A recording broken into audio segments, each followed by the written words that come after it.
뭇 백성이 우레와 번개와 나팔 소리와 산의 연기를 본지라. 그들이 볼 때 떨며 멀리 서서 모세에게 이르되 당신이 우리에게 말씀하소서 우리가 들으리이다. 하나님이 우리에게 말씀하시지 말게 하소서 우리가 죽을까 하나이다. 모세가 백성에게 이르되 두려워하지 말라. 하나님이 임하심은 너희를 시험하고 너희로 경외하여 범죄하지 않게 하려 하심이니라. 백성은 멀리 서 있고 모세는 하나님이 계신 흑암으로 가까이 가니라. 아멘. 오늘 점심 식사를 하는데 우리 교회 성도님 가게에 가서 식사를 했습니다. 근데 권사님 가게에 가서 식사를 했는데 줄을 섰어요. 줄을 쓰다가 나중에 번호표를 뽑고 줄을 서고 있는데 권사님이 딱 와서 얘기를 하시더라고요. 말씀하셨으면 줄 안 서고 들어갈 수 있는데 말씀 안 하셔서 그렇게 얘기를 하시더라고요. 근데 어쨌든 차례가 돼서 들어갔습니다. 근데 자리에 앉았는데 식사뿐만 아니라 반찬들을 좀 맛있게 차려서 더 많이 풍성하게 차려주셨습니다. 그러면서 오늘 말씀이 좀 사실 떠올랐어요. 세상은 줄을 잘 서고 인맥이 좋으면은 좋은 자리에 들어갈 수 있고 또 좋은 것을 더 얻을 수 있구나 라는 생각을 하게 되었습니다. 인맥이 세상에는 힘인 것 같습니다. 그래서 혈연, 지연, 학연들을 그렇게 사람들은 따지는 것 아니겠습니까? 과거 몇 년 전이지요. 박근혜 대통령이 그 대선 출마할 당시에 허모 씨라고 여러분 혹시 대선 출마했던 사람 기억하십니까? 허모 씨 있습니다. 그런데 그분이 나와서 참 저는 대선 그 당시 그 대선이 참 유쾌하고 재밌었던 생각이 들어요. 제가 인상에 남는 공약이 뭐였냐면은 신혼부부들한테 집 한 채씩 다 주겠다. 그 공약을 제가 듣고 아이고 진짜 이런 일이 벌어지면 얼마나 좋을까라고 생각하면서 많이 웃었던 기억이 납니다. 굉장히 재밌었던 기억이 나는데요. 한 번은 그분이 사진을 한번 공개한 적이 있습니다. 어떤 사진이었냐면은 부시 옛날에 미국 대통령 있죠. 대통령과 같이 찍은 사진을 공개한 적이 있어요. 근데 그 사진을 딱 보니까 막 앞에서 뻥을 막 뻥뻥 치는 사람 같았는데 그 사진을 보니까 사람이 좀 달라 보이더라고요. 나에게 이런 인맥이 있다. 그걸 통해서 그 사람은 자랑을 한 것이죠. 저만 그때 그런 생각을 했을까? 혹시 그 사진 본 적 있으십니까, 여러분? 근데 아마 그 사진을 봤으면은 여러분들 좀 그 사람이 약간은 좀 다르게 보이지 않았을까라는 생각이 들어요. 우리 사회에서 우리는 인맥을 무시하지 못합니다. 그리고 이렇게 인맥을 통해서 한 번도 알지 못했던, 그렇지만 지금 나에게 중요하고 필요로 하는 자리에 있는 사람과 만나곤 하게 되죠. 이것이 세상에 돌아가는 이치이고, 이 때문에 때론 나보다 높은 자리에 전혀 생뚱맞은 사람이 와서 직장 생활할 때도 앉는 경우를 보곤 합니다. 낙하산이라고 하죠. 그러면서 허탈감을 느끼기도 하는 것 같습니다. 그러나 세상이 돌아가는 이치만 이런 것은 절대로 아닙니다. 신앙생활도 이런 인맥과 같은 것을 통해서 여러분 이어지고 있는 거예요. 사실은 여기서 인맥이라 함은 단지 사람을 의미하는 것은 절대 아니죠. 다 같이 한번 저랑 같이 한번 입을 맞춰서 따라해 보겠습니다. 중재자가 신앙생활 할 때는 꼭 있게 됩니다. 믿음 생활에는 그 시작도 그 과정에도 중재자가 필요한 것입니다. 중재자 없이 하나님께 나아갈 수 없고, 우리의 없는 것이 우리의 그 과거의 모습이었고, 또 지금도 우리는 중재자가 필요합니다. 우리는 왜 중재자가 여러분 필요한 것일까요? 그 이유는 하나님께서 우리에게 찾아오실 때, 우리가 하나님께 나아갈 때 직접 하나님을 만나는 것이 불가능하기 때문입니다. 굉장히 어려워요, 이것이. 오늘 본문 20장 18절 말씀을 우리 다 같이 한번 소리내서 읽어보도록 하겠습니다. 시작. 뭇 백성이 우레와 번개와 나팔 소리와 산의 연기를 본지라. 그들이 볼 때에 떨며 멀리 서서. 우레와 번개와 나팔 소리와 산의 연기. 하나님께서 출애굽한 이스라엘 백성에게 시내산에서 그 백성에게 나타나신 것입니다. 초자연적인 형상을 동반하면서 온 이스라엘 백성 앞에 하나님이 나타나신 것입니다. 고대 근동에는 신이 임할 때 이 우레와 번개가 있다라고 사람들이 생각했다고 해요. 성막에도 구름이 임해서 그 가운데 하나님의 영광이 임재했다라고, 임재의 상징으로 구름을 성경에서도 이야기하잖아요. 이 구름은 하나님이 임하시면서 나타나는, 하나님께서 자신을 드러내시면서 내가 임했다라는 것을 보여주는 성경의 어떤 그런 매개체, 성경에서 보여주는 매개체 중에 하나입니다. 자연적인 현상으로 성경에서는 이것들을 많이 하나님께서 임재했을 때 나타나는 그 초자연적인 또 혹은 자연적인 현상으로 많이 묘사를 하잖아요. 이런 신비한 가시적인 방법으로 하나님께서는 자신의 임재를 이 백성들에게 지금 알리고 계신 것입니다. 그런데 왜 하나님께서 이런 방법으로 이스라엘 백성들에게 자신을 알리셨을까요? 초자연적인 하나님의 장엄한 모습을 이스라엘 백성들에게 알려주기 위해서예요. 나는 하나님이다라는 것을, 너희와는 다른, 너를 구원하고 너를 이끌어서 백성 삼는 그 전능한 하나님이라는 것을 알려주시기 위해서 이렇게 신비한 방법으로 백성들에게 나타나신 것입니다. 하나님은 자연 만물을 다스리시는 하나님이시고 또 그 백성을 출애굽해서 지금 시내산이라는 이 자리에 하나님의 면전에 서게 하신 그 하나님이라는 것을 이 사실을 통해서 지금 말씀하고 계십니다. 지금 십계명을 통해서 말씀하시는 하나님이시며 그 말씀하신 약속을 결코 무르지 않고 지키시는 그 하나님이다라는 것을 이 자연적인 현상을 통해서 지금 보여주고 계신 것입니다. 근데 여러분, 한번 오늘 말씀 가운데 우리가 한번 생각해 봐야 될 것이 있습니다. 여러분, 이렇게 우레와 번개 또 구름과 나팔 소리 가운데 임하신 이 하나님을 만나는 것이 이스라엘 백성들에게 기쁜 일이었을까요, 여러분? 기쁜 일이었을까요? 이렇게 찾아오셨을 때 백성들이 너무 기대하고 고대하면서 기뻐하며 하나님을 맞았을까요, 여러분? 지금 이스라엘 백성들은 자신들을 오랜 노예 생활에서 이제 자유자로 부르신, 자신들을 자유자로 부르신 그 하나님을 만나는 자리잖아요. 그분을 만나는 자리예요.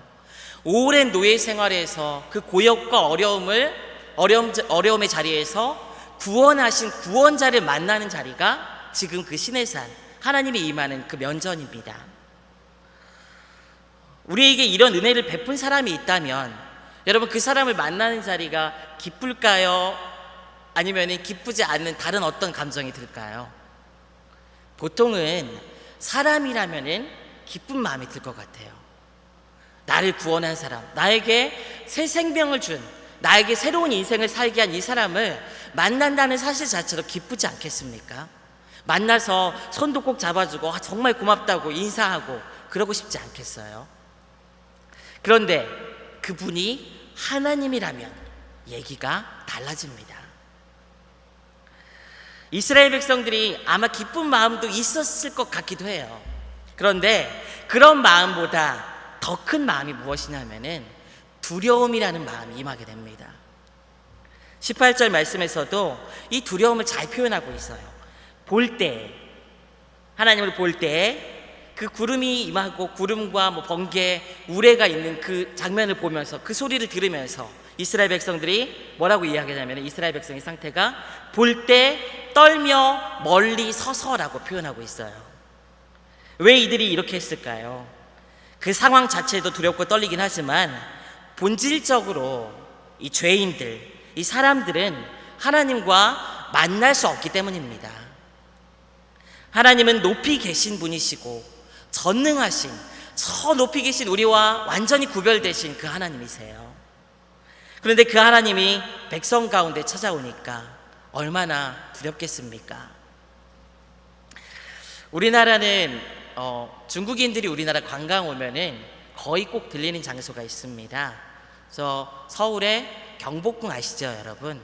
그곳을 들러서 관광을 하고 가곤 합니다. 그런데 중국인들이 경복궁을 보면서 감탄하곤 하지 않을 거예요, 아마. 왜 감탄하지 않을까요? 중국에는 어떤 성이 있어요, 여러분? 자금성이 있습니다. 자금성은 경복궁하고 비교도 되지 않을 만큼 엄청나게 큰 성입니다. 우리나라의 그 경복궁에 와가지고 아기자기하고 선이 곱고 그런 것들을 보면서 좀 그런 미를 느낄 수는 있을지 모르겠지만 그 규모를 보면서 우와 하지는 않을 거란 말이죠. 중국 자금성에서 황제를 아련하기 위해서는요, 제가 이제 말씀 준비하면서 한번 인터넷에서 자금성 구조도를 한번 봤어요. 근데 황제를 아련하기 위해서는 문을 11개 정도 통과해야 돼요. 제가 11개인지 정확히 기억이 나지 않는데 문을 한번 세보니까 거의 11개 정도 되더라고요.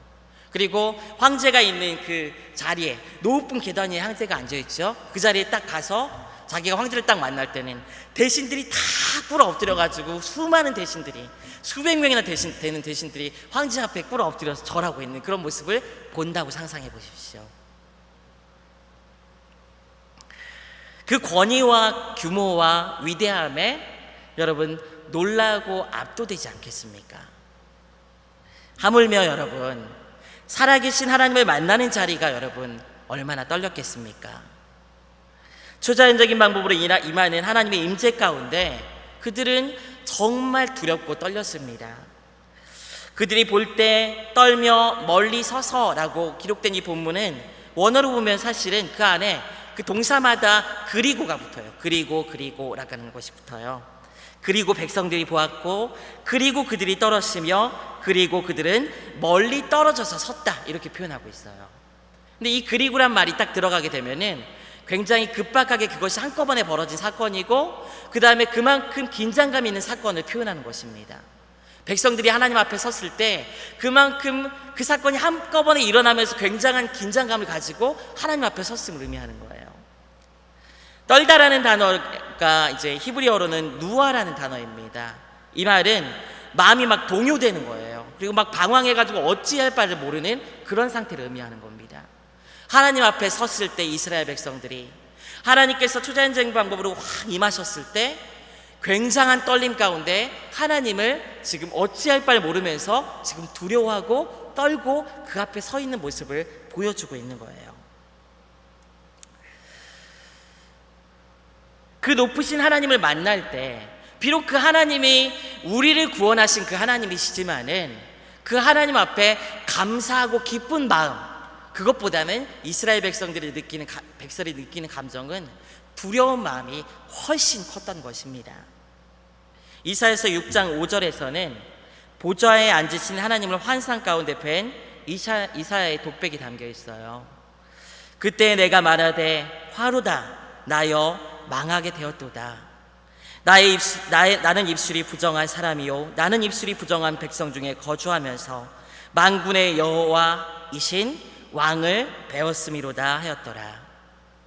선지자 이사야가 환상 중에 하나님을 만났을 때 하나님의 보좌 앞에 그 하나님을 배웠을 때 첫 번째 반응이 뭐냐면은 화로다 내가 망하게 됐다 이렇게 이야기할 수밖에 없었던 이유는 자기가 부정하다는 거예요. 부정하기 때문에. 부정하고 죄인인 이사야가 거룩한 하나님을 뵐 때에 거기에는 두려움이 엄습하게 됩니다. 그 높으신 하나님께서 너무나 거룩하시고 완전하신 하나님 앞에서 너무나 초라하고 부족하고 죽을 것 같은 그런 존재가 서 있다는 그 사실 자체가 이스라엘 백성들에게 두려움을 가져온 거예요. 아무리 깨끗하다고 해도 아무리 거룩하다고 해도 하나님의 거룩함과 깨끗함에 비출 때 우리는 그 죄가 더욱 크게 드러날 수밖에 없는 존재입니다. 아무리 고귀하다고 해도 하나님의 영광을 볼 때 우리는 그 앞에서 쪼그라들 수밖에 없는 그런 부족하고 먼지만 또 못한 존재가 바로 우리들입니다. 그 하나님의 영광에 비추었을 때 그것이 하나님과 우리의 차이인 거예요. 우리가 때로 거룩하게 산다, 의롭게 산다, 법 없이도 살 사람이다 이런 표현을 합니다. 이는 다른 사람에 비해서 상대적으로 깨끗하고 의롭다는 걸 얘기하는 거지, 하나님 앞에서는 모든 사람들은, 이 세상에 있는 모든 사람들은 다 그런 존재가 될 수밖에 없습니다. 그래서 출애굽기 20장 19절에서도 이 두려움을 이어서 잘 표현합니다. 하나님이 우리에게 말씀하시지 말게 하소서, 우리가 죽을까 하나이다. 이스라엘처럼 이 백성들도 하나님이 직접 말씀하시면 죽을 것 같다라고 지금 표현하고 있습니다.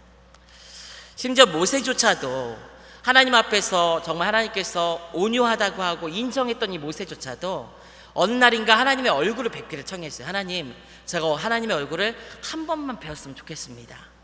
그러자 하나님께서 모세에게 이렇게 말씀하셨어요. 출애굽기 33장 20절에서 또 이르시되 내가 내 얼굴을 보지 못하리니 나를 보고 살 자가 없음이니라. 우리와 하나님의 차이를 성경에서는 명확하게 보여주고 있습니다.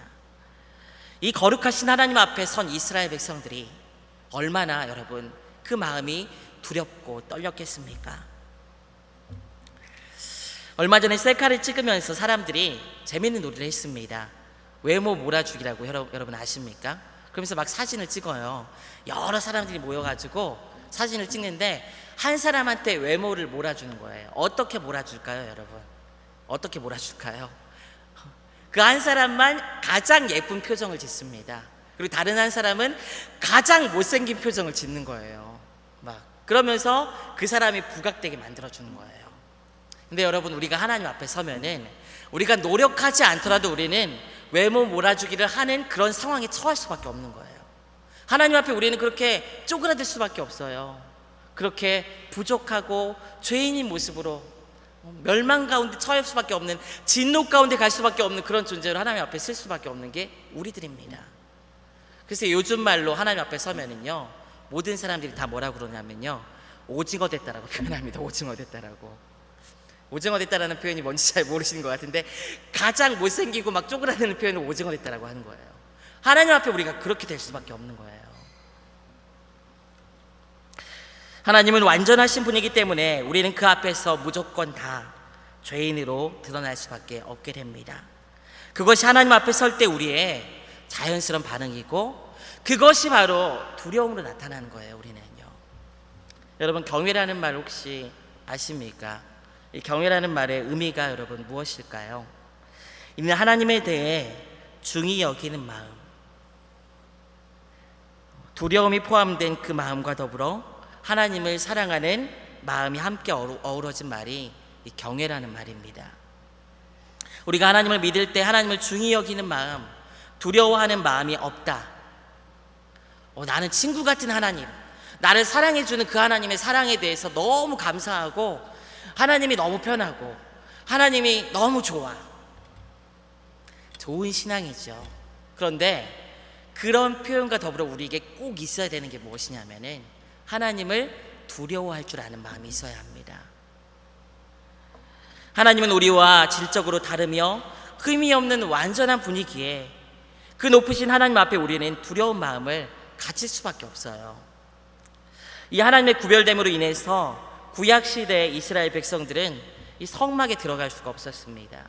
이 성막에는, 특히 지성소 안에는 1년에 오직 한 차례 대제사장만 하나님의 그 시은좌가 있는, 법궤 위에 천사가 이렇게 날개를 모으고 있는 곳이 있어요. 양 끝에서. 그곳을 시은좌라고 합니다. 그곳에 피를 뿌리고 묻히는 대속죄일에 그 대제사장 한 명만 유일하게 한 번 들어갈 수 있었어요. 그런데 그때도 들어갈 때 어떻게 들어가냐? 대제사장 발에, 한쪽 발에는 끈을 묶습니다. 그리고 대제사장 입는 옷이 이제 에봇이라는 옷이 있습니다. 치마 같은 옷인데 그 끝에 보면은 주렁주렁 종들이 달려 있어요. 그래서 대제사장이 막 이렇게 걸어 다니면은 딸랑딸랑 소리가 들리는 거예요. 왜 그렇게 하고 들어갔을까요? 지성소가 그만큼 두려운 곳이기 때문인 거예요. 하나님께서 선택하신 그 백성 중에서도 이스라엘과 하나님을 이어주는 이 대제사장, 얼마나 하나님 앞에 무서운 마음을 가지고 그곳에 나갔겠습니까? 두려운 마음을 가지고. 그만큼 구별된 곳이 지성소고, 그분이 바로 하나님이라는 것을 성경은 우리에게 말씀해 주고 있습니다.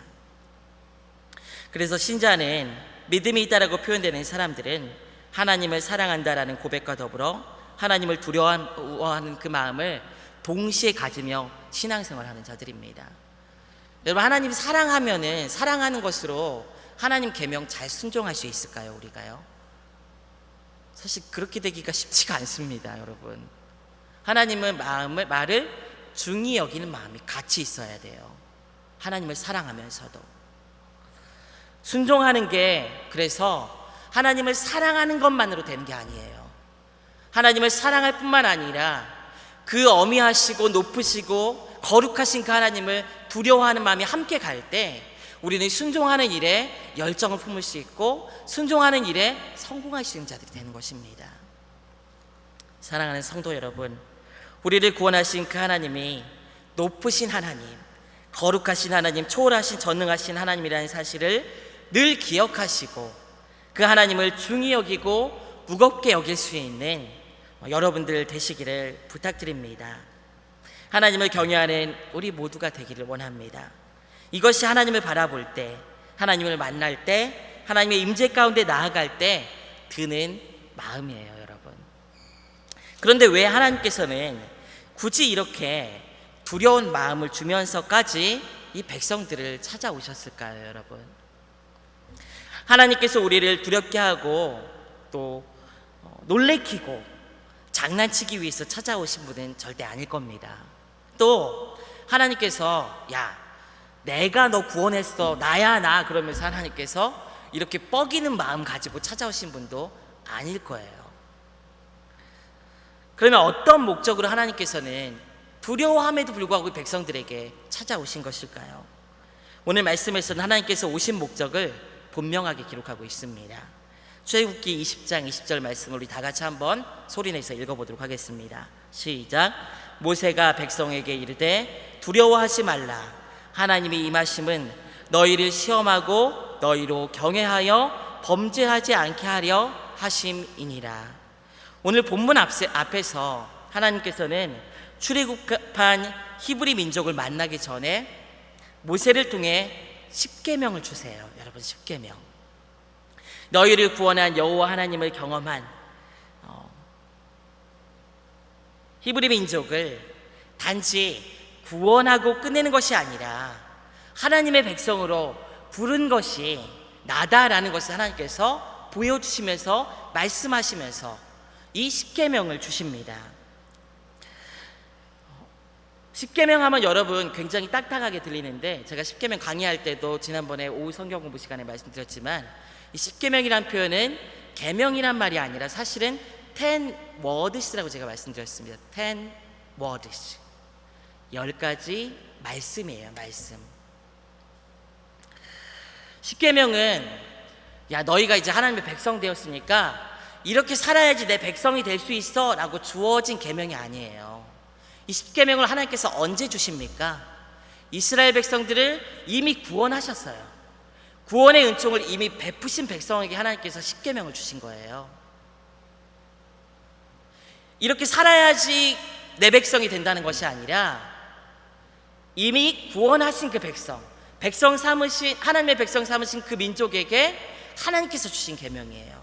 이 십계명은 뭘까요? 그러면 하나님께서 하나님의 백성으로 부르신 이 백성이 이제 하나님의 백성답게 믿음으로 살아갈 수 있는 방법을 알려주시는 것이 바로 십계명인 것입니다. 그래서 십계명은 그리스도인들을 얽매는 계명이 아니라 우리가 하나님의 그 율법의 굴레를 지고 살아가라고 주신 것이 아니라 우리를 하나님의 백성답게 죄에서 자유한 인생으로 살아가게 만들어 주시기 위해서 그 방법을 알려주시는 것이 바로 십계명이에요. 그래서 하나님의 10가지 말씀으로 주어진 것입니다. 마치 이 십계명은 부모들이 자녀를 낳을 때 자녀들이 이걸 잘하고 똑똑하고 착하고 준실해서 내 자녀인 것이 아니라, 여러분 자녀들 다 있잖아요. 근데 그 자녀들이 다 왜 여러분의 자녀고 여러분 사랑스럽습니까? 내가 낳았기 때문에 사랑스러운 거예요. 그래서 그 자녀에게 이 자녀의 조건과 상황을 따지지 않고, 이 자녀가 뭘 잘하고 얼굴이 귀엽고 착하고 이런 걸 따지지 않고 전폭적으로 여러분 사랑을 베푸는 게 아니겠습니까? 하나님께서 십계명을 주신 것도 그런 거예요. 하나님께서 이스라엘 백성들을 죄에서 자신의 백성으로 낳으신 거예요. 그 낳은 백성에게 하나님께서 무엇을 주시는 거예요?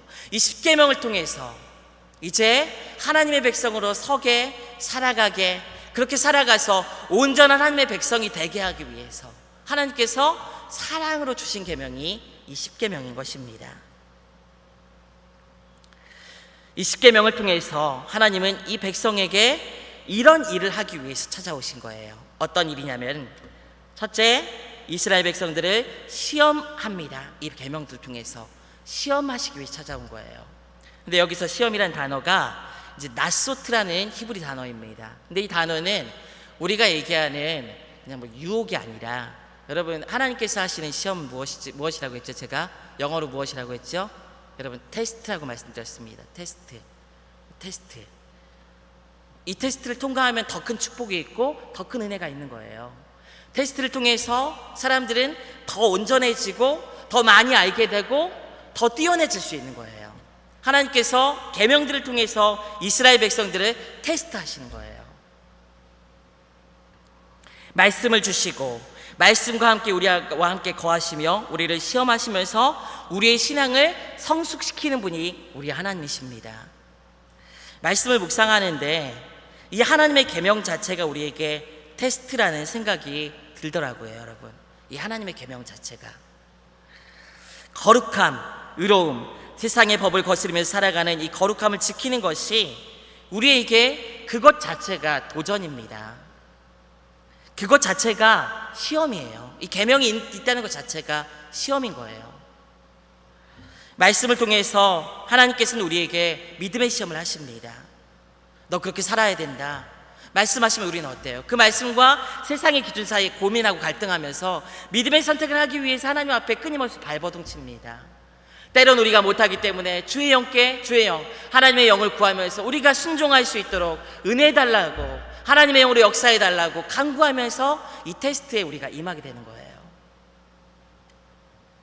우리는 이 믿음의 결단을 통해서 이 테스트에 믿음의 결단하여서 성숙하게 되는 그런 삶을 살아가는 것이 우리 신앙인들의 인생입니다. 여기 있는 우리 모두는 이 하나님께서 말씀을 통해서 우리를 테스트하실 때 여러분 이 테스트를 잘 통과할 수 있는 은혜가 있기를 원합니다. 하나님께서 이렇게 찾아오신 계명을 통해서 찾아오신 또 다른 이유가 있습니다. 무엇이냐면은 하나님을 경외하게 하여 범죄하지 않게 하기 위해서 찾아오신 거예요.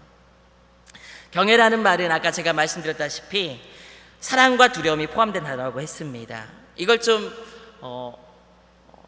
부드럽게 표현하면요, 거룩한 두려움이라고 이야기할 수 있을 것 같아요. 거룩한 두려움.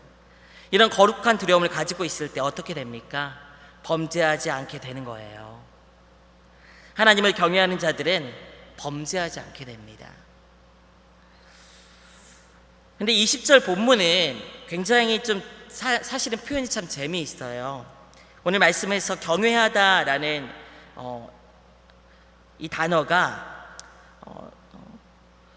사실은 앞서 모세가 백성에게 20절 그 초두에 보게 되면은 모세가 백성에게 이르되 두려워하지 말라라고 이야기합니다. 그런데 이 두려워하지 말라라는 이 말과 경외하다라는 이 말이 사실은 같은 어근에서 나왔어요. 여러분, 같은 어근. 그래서 이 표현을 이 표현 자체가 의미하는 것이 무엇이냐면은 우리에게 하나님을 심판하시는 것에 대한 두려움에서, 그 두려움에서 떠나서 하나님을 사랑하는 그 하나님을 두려움으로 하나님을, 그러니까 우리와 다른 그 거룩하신 하나님에 대한 두려움으로 그 하나님을 경외하라는 표현으로 이야기될 수 있는 거예요. 이 비슷한 단어를 사용해서 너희를 심판하는 그 두려움에서 벗어나서 너희를 사랑하시는 그 하나님 앞에 너희가 두려움으로 경외하는 그 하나님, 우리와 다른 그 거룩하신 하나님을 바라보는 그 두려움, 그 두려움으로 하나님을 바라보는 그 경외함으로 하나님을 사랑하라라고 지금 말하고 있는 것입니다. 그럴 때 어떻게 된다는 거예요? 범죄하지 않게 된다고 이야기하는 거예요. 아까도 말씀드렸다시피 하나님의 말씀에 온전히 순종하고 바르게 살아가기 위해서는 사랑만 가지고는 안 되는 거예요. 하나님을 경외하는 마음이 같이 있어야 됩니다. 그래야지 그 계명이 중요한 줄 알고 순종하고 믿음의 삶을 살아갈 수 있게 되는 거예요. 하나님은 우리에게 찾아오셔서 때때로 시험하시고 우리를 불 가운데 또는 연단 가운데 시험 가운데 들어가게 하셔서 우리의 신앙을 세우십니다. 그리고 우리가 하나님을 경외하게 하셔서 범죄하지 않음으로 믿음의 백성이 되게 하시기 위해서 찾아오신 것입니다.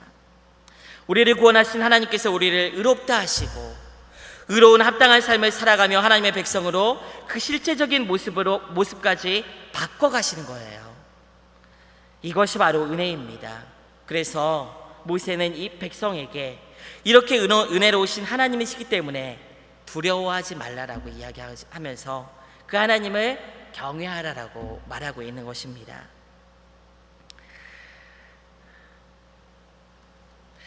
그러나 모세가 두려워하지 말라라고 이야기한다고 해서 이 백성이 두려움이 사라지는 것은 아니었어요. 이스라엘 백성들은 이렇게 찾아오신 하나님을 감당할 수가 없었습니다. 그래서 19절에서 이렇게 모세에게 이야기를 합니다. 우리 다 같이 한번 읽어보도록 할게요.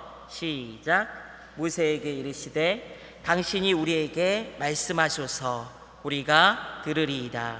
하나님이 우리에게 말씀하시지 말게 하소서 우리가 죽을까 하나이다. 모세에게 지금 뭐라고 이야기하고 있냐면은 중재자가 되어달라고 말하고 있는 것입니다. 여기서 백성들이 모세에게 중재자가 되어달라고 하면서 우리에게 말씀하소서 우리가 들으리이다 라고 하는데, 이 들으리이다 하는 말은 귀로만 듣는 걸 의미하는 게 아니라 우리가 그 말씀을 하시면은 듣고 순종하겠습니다 라는 그것까지 포함하는 그 단어입니다. 당신이 말씀하신 하나님의 말씀에 우리가 순종하겠습니다. 그런데 사실 이 문장의 강조점은 어디에 있냐면은 모세 당신이 말씀하세요 이 말에 있습니다. 왜냐하면은 우리가 들으리이다라는 그 말 앞에 한글 성경에는 번역이 안 되어 있는데 우리가 들으리이다 이 말 앞에 그러나 라는 말이 붙어 있어요. 그러나 우리가 당신 말은 듣겠지만 그러나 하나님이 우리에게 말씀하지 말게 하소서. 하나님이 말씀하시면 우리가 죽을 것 같습니다 라고 얘기하는 거예요. 하나님이 말씀하지 말고 당신을 통해서 하나님께서 당신이 하나님의 말을 듣고 우리에게 말해달라고 지금 요청하고 있는 것입니다. 이스라엘 백성들이 하나님의 거룩한 백성이 되기 위해서 하나님 앞에 나아가야 하는데 하나님이 필요한데 문제는 하나님이 두렵고 너무 높으신 분이십니다. 그래서 필요한 것이 바로 중재자예요. 중재자. 하나님의 백성으로 성숙시키는 은혜를 주시기 위해서 이 중재자가 필요한 것입니다. 하나님께 나아갈 수 없는 백성들, 거룩하신 하나님을 뵐 수 없는 백성들, 그럼에도 불구하고 하나님이 없으면 안 되는 이 백성에게 중재자가 꼭 필요했던 거예요. 우리도 마찬가지입니다. 우리는 하나님 없이 죽음 가운데 사망이 왕노릇하는 영혼 없는 인생을 과거에 살아왔습니다.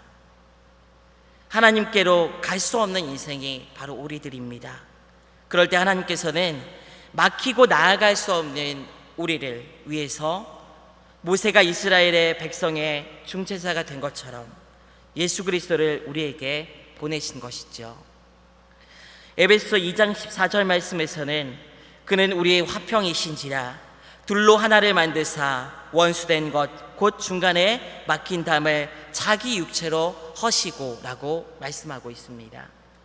우리와 하나님 사이가 막혀 있고 원수 사이인데 그 담을 예수 그리스도께서 허시고 하나님께 이를 수 있는 다리가 되어 주었다고 지금 말씀하고 있는 거예요. 디모데후서 2장 5절에서는 하나님은 한 분이시요 또 하나님과 사람 사이에 중보자도 한 분이시니 곧 사람이신 그리스도 예수라.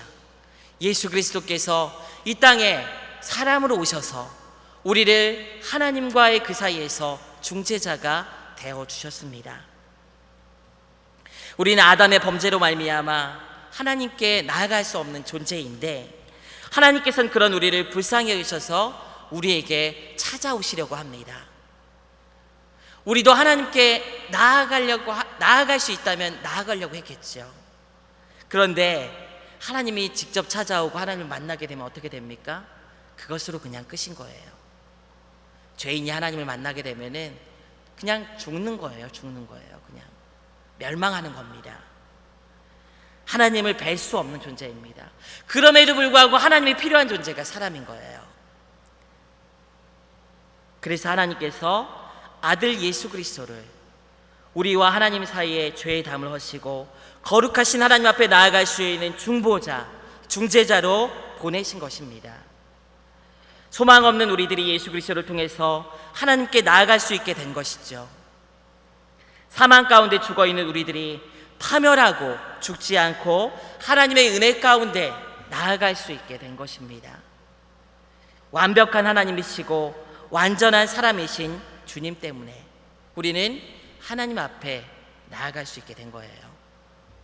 히브리서 4장 16절에서는 그래서 이렇게 이야기합니다. 그러므로 우리는 긍휼하심을 받고 때를 따라 돕는 은혜를 얻기 위하여 은혜의 보좌 앞에 담대히 나아갈 것이니라. 은혜의 보좌 앞에 우리가 어떻게 담대히 나갑니까? 우리 스스로 절대로 나갈 수 없는 존재입니다. 예수 그리스도가 중재자가 되시기 때문에 은혜의 보좌 앞에 나갈 수 있는 거예요. 여러분, 이 예배 자리에 있죠? 이 예배 자리에 우리가 어떻게 설 수 있게 된 겁니까? 어떻게 나올 수 있게 된 거예요? 죄인은 나올 수 없는 자리입니다. 그런데 예수 그리스도를 통해서 우리는 이 자리에 나올 수 있게 된 거예요.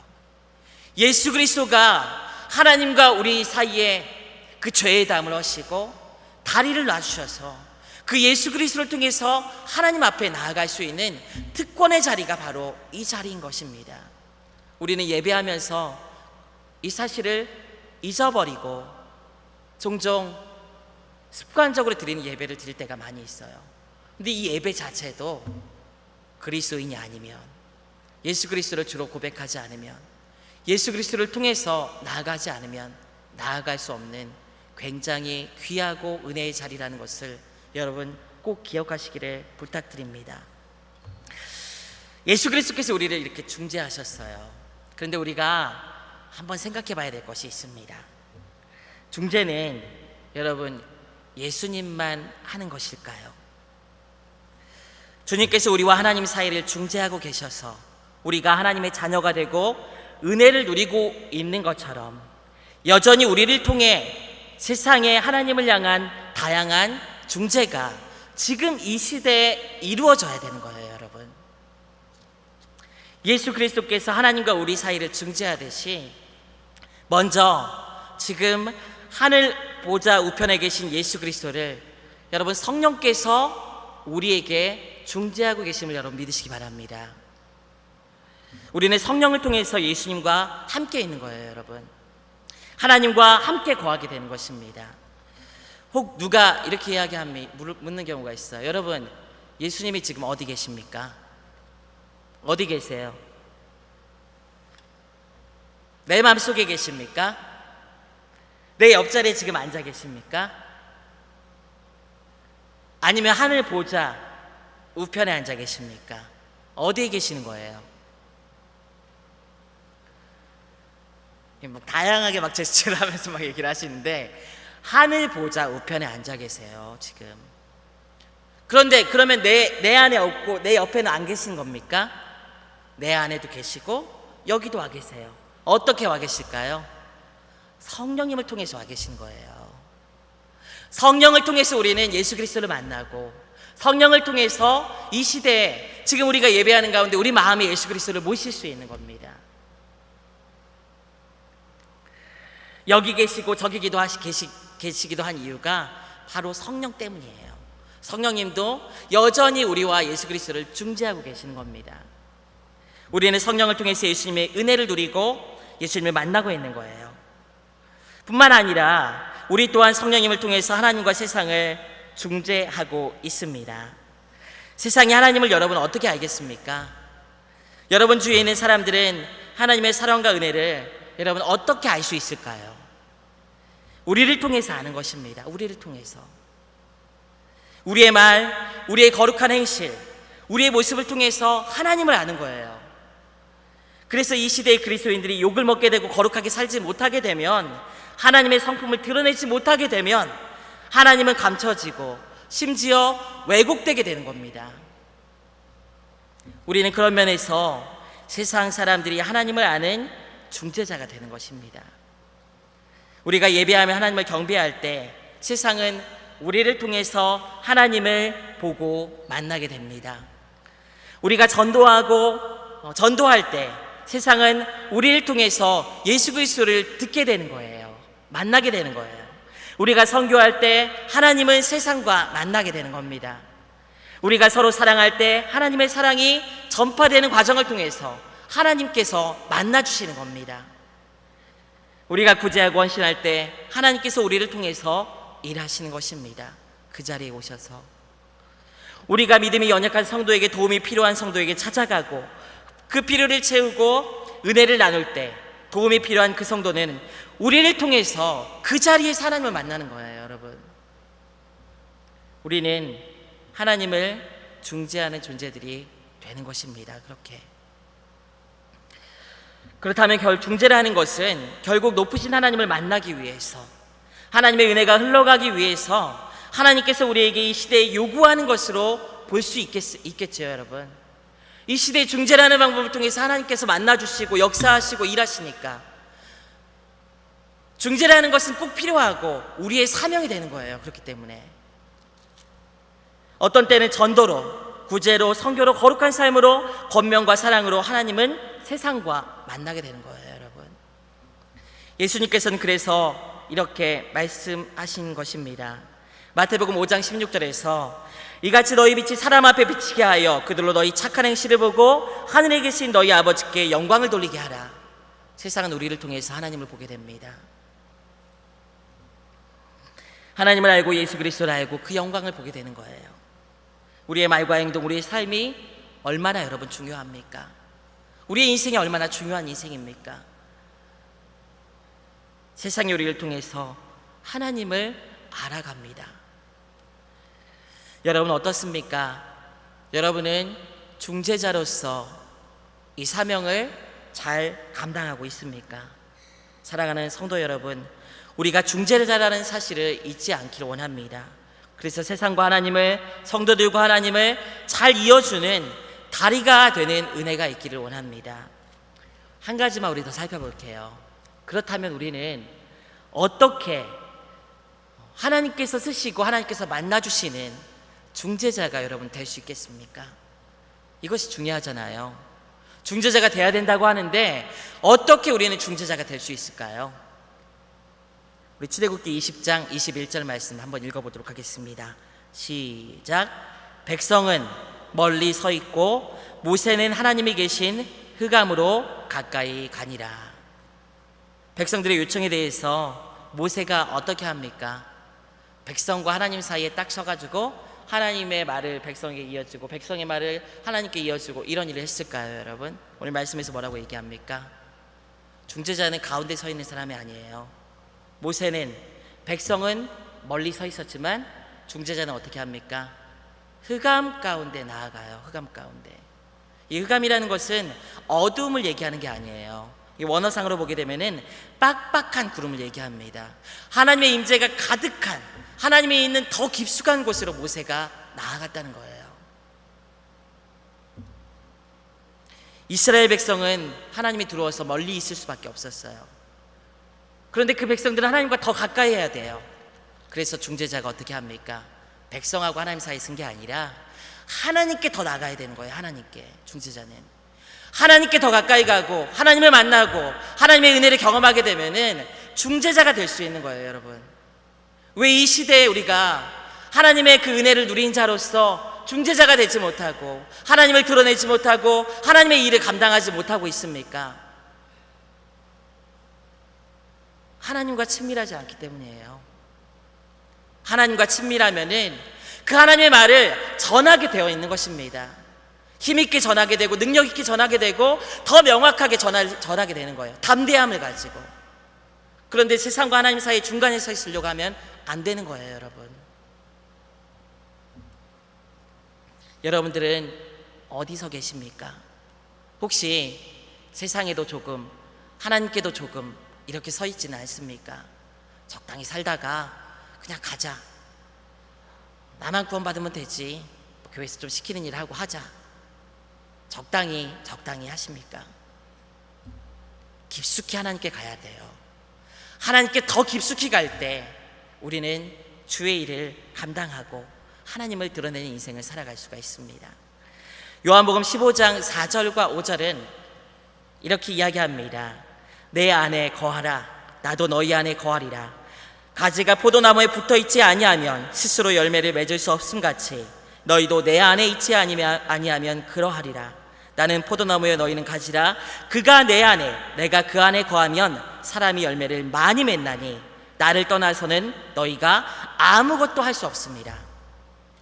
포도나무가 열매를 맺고 귀한 사역을, 하나님의 사역을 감당하는 성도가 되기 위해서 어떻게 해야 되는 거예요? 주님 안에 거해야 되는 겁니다. 주님께 붙어야 되는 거예요. 다른 게 아니에요. 열매 맺어야지 하고 힘 끙 주고 자기 열심으로 하고 자기 힘으로 하고 무언가 다른 의도를 가지고 뭔가 하게 되면은, 그렇게 힘주면은 아무것도 안 돼요. 어디에 힘을 쏟아야 됩니까? 주님께 나가야 되는 거예요. 주님께 붙고 주의 말씀에 있는 곳에, 주의 영이 있는 곳에, 주님이 거하시는 곳에 나갈 때 참다운 중재자가 될 수 있습니다. 주님께서는 이 시대에 지금 모세와 같은 중재자를 찾고 계십니다. 이 땅의 한국교회가 처한 현실이 참 가슴 아프죠, 여러분. 많은 욕을 얻어먹고 저 스스로도 부끄러울 때가 많이 있어요. 교회에서 진행되는 일들을 보면서. 하나님께서는 이 시대에 모세와 같은 하나님을 만나주시는 그 통로되는 중재자를 찾고 계십니다. 여러분과 제가 그런 중재자가 되길 원합니다. 예수 그리스도께서 우리를 중재하셨듯이 세상과 하나님을 중재하고 하나님 편에서 하나님의 말씀을 전하고 하나님의 뜻을 드러내고 하나님의 영광을 드러내는 그런 인생이 되시기를 원합니다.